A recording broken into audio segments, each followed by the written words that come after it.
Hey, what's going on, guys? Day 13 on the road, and boy has it been a crazy week. I thought I'd try filming while I ride, especially on this monotonous climb. It's a good way to pass time.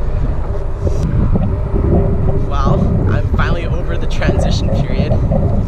So when you first start touring, there's this period of like 4 or 5 days, which can be pretty rough as you transition into kind of touring mode. It's both like physical and mental. It's like your bike, for example, like especially because my bike was new,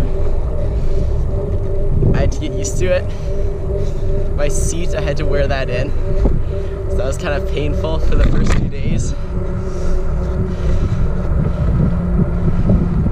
Also, my shoes needed to be broken in,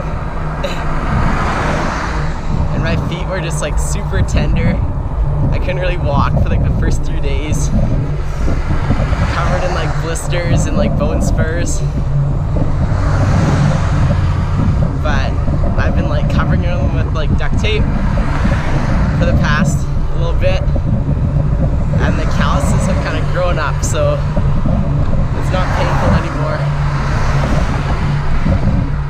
Also, my metabolism has sped up a bunch. So in the beginning, I kind of had to like force myself to eat as much as possible so I didn't lose too much weight. The good thing is now, my body can process like through way more food every day, because my metabolism is just like sped up. It's kind of like doubled. I can eat twice as much food as I normally do, which is crazy if you know me, because I already eat way too much. But so that has happened, and mentally and physically you can't really ever be prepared for a tour like this. Doesn't matter how much you train, you can't be really ready for like 10 hours a day plus like lack of sleep and improper food. So you're just like buying it on the go. So first week was rough, but now kind of falling in the groove, getting rolling, it feels good. That being said, the past week my kilometer average has dropped like quite a bit, unfortunately, and that's for like a number of reasons. One of them just being the road. It's a lot more hills, like you see the one I'm climbing right now. I think just out of Thunder Bay, I actually, for the first couple days, put up more than 6,000 feet of climbing per day just out of Thunder Bay. Just up and down the hills, which slow you down a bit, but I can't really complain because that's the kind of riding I actually prefer to straight roads. So the other reason, one of them that I've slowed down a bit, is just like meeting cool people on the road, which isn't a bad reason to slow down. Like, that's part of touring. It's not just about 10-hour plus days in the saddle. You know, meeting people is where it's at. I actually met a super cool trio that are biking across Canada, all the way from Vancouver, and here they are. I'm Keegan, I'm from Nanaimo. Hey, I'm Sarita, I'm also from Nanaimo. Bonsoir, je suis Simon, je viens de Magog. So that was them. The couple were from Nanaimo, and they were biking across Canada. And the other guy is from Quebec. I'll let you guess which one that is. And he flew to Vancouver, and he's just biking home. But I met them, actually the couple and the other guy met on the road, so they didn't actually start out together, but they were sticking together. And I met up with them in the morning, but then again in a town for lunch. It was raining really hard, so I had lunch with them. And we chatted. And they got like a campsite down in a town nearby. We biked down there together. And so I decided to just take like an easy rest day and then just like camp with them. So we put on like 100 kilometers, but you know, it was well worth the company. The next day though, we headed out together, rode till lunch, but when we first left, we thought we'd take this like to the town. You drive in, it drops all the way down to the lake, Lake Superior, and then you gotta climb back out, and the map only shows one road in, one road out, but we thought we'd take this shortcut road that would like cut us back to the highway so we wouldn't have to go back and out, and it ended up being a giant hike-a-bike, so that was pretty funny and kind of a crazy way to start the day.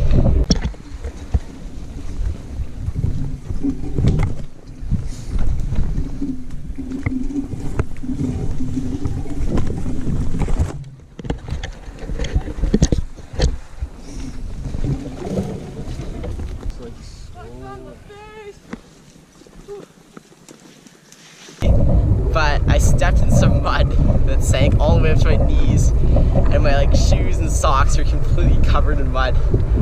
Crazy way to start the day. It was pretty funny though. All just pushing our bikes up this like muddy trail. I actually met some other cool people just yesterday actually. I was riding along around 5 o'clock and I saw this guy just walking on the side of the highway.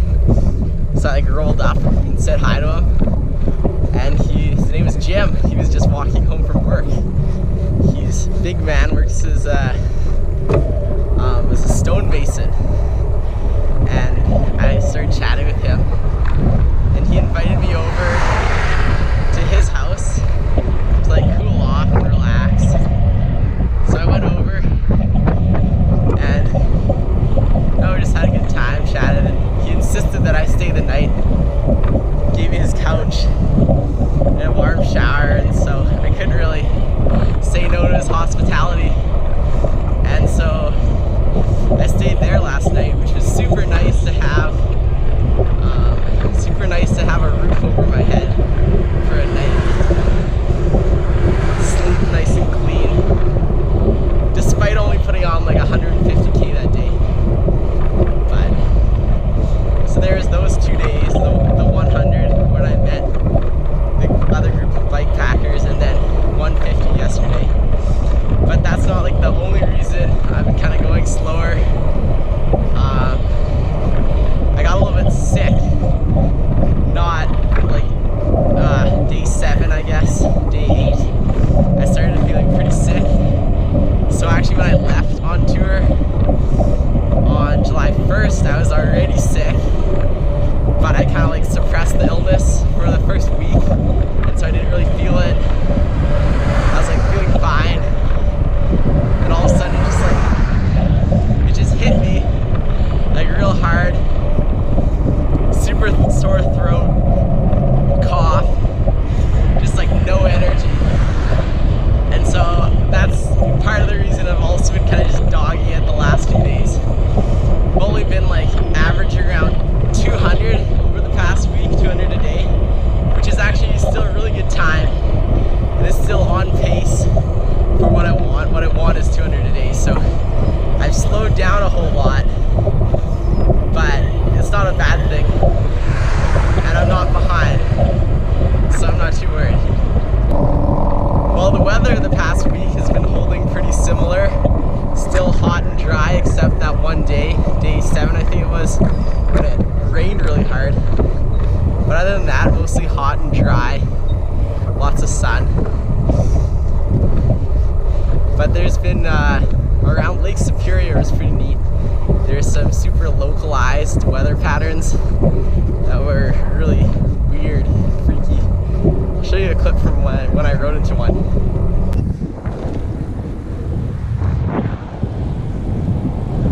Yeah, so you just pop into these areas of like cold, fog, and dew. It'd be like drizzling in those areas. It'd be super weird because you'd ride in, super hot out, you're sweating, and then all of a sudden you're freezing cold. It's like raining on you, and then next thing you know, you're out the other side. But it was pretty neat to see. On to mechanicals now. Bike's still working without a hitch. The bags, got a couple holes in them already. So I've had to patch those with a little bit of duct tape, but nothing too bad. I can tell my drivetrain is starting to stretch, my cassette's starting to wear, but that's kind of a given after so many kilometers. But it's just starting to skip a little bit. You can just tell when you shift, but nothing too bad. The seat's starting to wear in finally, so that feels nice. Hey, so this is the part of the video where I show you guys something that I carry on my bike, some system I have. Last week we did my bike itself, so today I'm going to look at my toolkit. So I thought it'd be a little bit easier to do if I was not riding my bike. So I'm actually here in Barrie. It's the next day, day 14, 2 weeks on the road, to film this section. If you look at a map, actually Barrie's not en route to Halifax, but I took a little detour south to Toronto. It's a couple 100k extra, but I've never been to Toronto, so I thought it'd be pretty cool to go just see what it's about. I actually met a couple people yesterday who are from Toronto, and I have plans to meet up with them, and they're going to show me around the city, do some sightseeing, some tourist stuff. But yeah, pretty exciting. Probably only put on 100k today. Take another easy day, but that's alright. So, my toolkit. The toolkit's pretty important when you're touring, to have something to fix your bike when it breaks down. You might think you'd need a whole lot to get around the world, but really my toolkit's fairly small. Everything's pretty straightforward on a bike. You don't need that many tools to kind of tune it up and adjust it as you go. One thing you do need though is I got tubes, inner tubes here for flat tires. I also got a patch kit, really important. You can't really carry a lot of inner tubes, so if you get a lot of flats in a day, you're gonna have to start patching them. Also got a pump here to inflate the tires, and some tire levers, but I probably won't use them. The tires come on and off pretty easy on my bike, so just do that by hand. But I also got a multi-tool, so this is the go-to. It's got everything you need basically to tear your bike apart. You got all your Allen keys, got a torque wrench, you got some screwdrivers, chain brake, got some spoke wrenches, stuff like that. So basically everything you need right there. And then I also have some chain lube, and then just some zip ties. You can always use a zip tie, super handy tool to tie up cables, fix bags or whatever. So yeah, that's my toolkit. That's pretty much a wrap for this video then. I'll be off in Toronto doing some sightseeing, maybe get some few video clips of that, and I'll see you guys in the next one. Thanks for tuning in.